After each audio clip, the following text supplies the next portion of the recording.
You know how everyone's been saying that Marvel's kind of fallen off? The quality of its shows and even its movies has just been dwindling to a point where it's not really exciting to see them anymore and they're kind of stinky. Whoo-wee! Wait until you see the Marvels. Put that in your pipe and smoke it. I mean this with no exaggeration. The Marvels is the MCU's messiest movie to date, and it's not even close. I actually can't even believe the movie released in its current state. It almost feels like this is internal sabotage from someone on the inside trying to sink the MCU and make it go even lower, because it's like nobody even bothered to watch what they were putting out there. I really thought Ant-Man Quantumania would probably be the worst modern Marvel movie we'd ever get. How wrong I was. It's like they took every single criticism that's ever been thrown against the MCU and said, "Oh, you thought that was bad, watch this," and then did all of it 10 times worse. It feels as though they shot 4 different films and then took some elements from each one, haphazardly threw them all together into this witch's cauldron here, bubbling over into this fucking potion that induces a headache in all of the spectators. This movie is fundamentally like 4 action sequences that are loosely strung together with the worst narrative the MCU's ever had, because it doesn't even try to develop the characters or their relationships. I'm gonna go ahead and get my only compliment about this movie out of the way right now. I've never seen the Miss Marvel show, so this movie was my introduction to Miss Marvel, and she is great. Both the actress playing Miss Marvel and even the character I think has so much potential in the universe. She is the only good thing about this movie. She fucking kills it. Miss Marvel is the only thing this movie does well, but it's not nearly enough to save it or even make this worth watching. It doesn't redeem the 150 minutes that get flushed down the shitter. So let's go ahead and dive in. The biggest mistake this movie makes is with its villain. The most forgettable villain in MCU history, the most underdeveloped villain in MCU history. I don't know how we're in 2023 with like fucking 15 years worth of MCU movies, and a big criticism was underdeveloped villains in some of the movies, and somehow this deep into the game, phase fucking 5 here, they deliver the worst villain they've ever had. I can't even remember her name. I have to keep looking it up and then I still forget it. That's how forgettable she is. I think her name is Danber. I looked it up again. Dar-Benn. Her name is Dar-Benn. Fundamentally, she is like Ronin if Ronin was written in 5 minutes. Like, all she does is she creates some portals that suck things up occasionally. And that's it. Spoilers, I'll tell you her motivation, and it's only explained in a couple of lines of dialogue. Instead of showing you, they just tell you. It really does feel like a lot of this was AI generated at the last possible second. I'm just gonna fucking say it. Basically, Captain Marvel made a decision that had a huge effect on the Kree and caused a lot of problems for them. Dar-Benn, being one of the Kree, will do anything to try and save them. She hates Captain Marvel and thus wants to take things from her in order to help save the Kree, basically. And since this is only explained in a few lines of dialogue that feel almost like throwaway lines, there's no actual emotional investment here. Since they don't bother to flesh out Dar-Benn at all, she becomes kind of like this villain caricature, this cartoonishly evil presence that's evil for the sake of being nasty.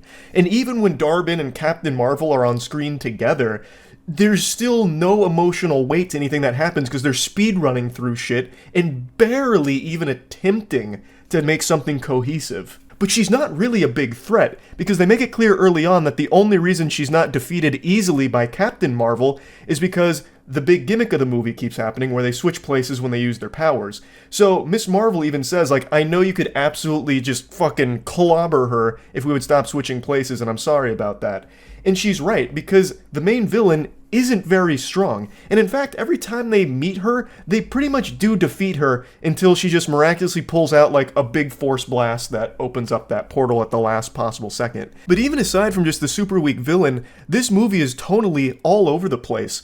The vast majority of the film doesn't take itself seriously. It's mainly like a Thor Love and Thunder fucking flat comedy where almost none of the jokes are landing. The worst offender is actually Nick Fury. Nick Fury has a prominent role here, but he's just literally a clown. I don't think he has a single line of dialogue in this movie that isn't a joke or leading into a punchline. Even when the stakes are super high, like, oh, we might, lose the world here if Dar-Ben's plan goes correctly.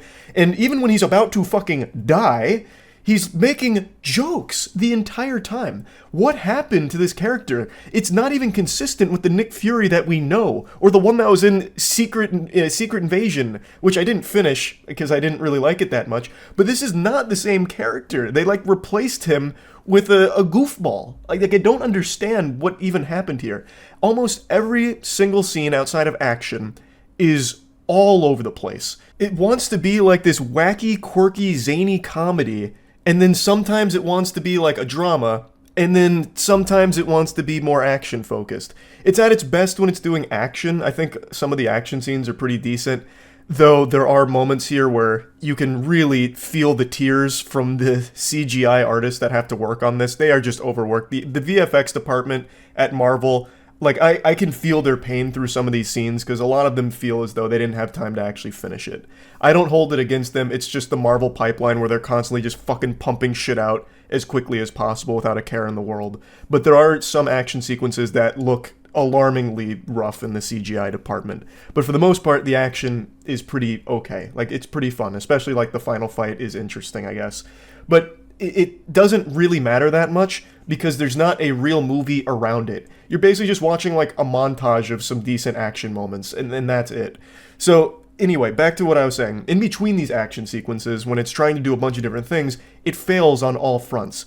Let me give you an example. So there's a planet they visit, and it's a planet that means a lot to Captain Marvel. And the inhabitants of that world only communicate through song. If you just speak, they can't understand you. It basically has to be a musical. And I think it is the most insufferable sequence or series of scenes the MCU's ever had. It just doesn't make any sense. If this was a Rick and Morty sketch, fine. This feels like it'd fit right at home in some kind of Saturday morning cartoon special as a joke. But this comes in the middle of the film where things are getting desperate, where the villain's succeeding and this is a planet Captain Marvel really cares about, and it's about to get fucked in the ass. And it's okay, why are we having a musical here about this and not taking anything seriously? And even when they fail to protect it, 10 seconds later, Captain Marvel's joking. This is a place she called home 5 minutes ago. She fucking fails to protect it from Dar-Ben, and she immediately just starts joking about it. And then the next scene, pretty much, they go into this whole cat subplot. This whole side quest with cats, and Nick Fury, and cats. It's all over the place. You can't take it seriously if the movie itself doesn't take it seriously and isn't actually held together by anything at all. There's no real substance here. The only time this movie even comes close to making an emotional beat work is between Captain Marvel and Monica Rambeau. They have a relationship that is loosely explored and only one time successfully gets across the weight of it. And that's through this sequence where they're seeing each other's memories. They all kind of tap into this thing that's showing memories, and they do a good job of setting up Captain Marvel and Monica there. But outside of that, anytime they try and explore that, they don't give it any real chance. It just falls flat again. They have one good emotional scene with that, and then completely forgot how to do it appropriately because they were too busy focusing on lame humor. And going into the film, I imagine a lot of you think that the switching of places is going to be integral to the plot. It's really not. It's used occasionally, but it doesn't even follow its own rules for the switching sometimes. They forget to switch. It's supposed to be when they, use their powers at the same time they switch, but there's multiple scenes where they both, or all three of them really, will use their powers at pretty much the same time and not switch. It's like they forgot that gimmick was even present sometimes. And it doesn't really play a role in the narrative outside of explaining why Dar-Ben just can't be easily defeated by Captain Marvel. So while I think the concept could have been fun to explore, these three characters need to work together in order to overcome an overwhelmingly powerful enemy and somehow use this to their advantage, the ability to switch places. Somehow they take that and just make it we'll utilize it sometimes, but it doesn't really matter. And even at the end of the movie, they just kind of throw it away. They just wipe their ass with it. They just say oh, we're not entangled anymore. It's oh, well, okay then.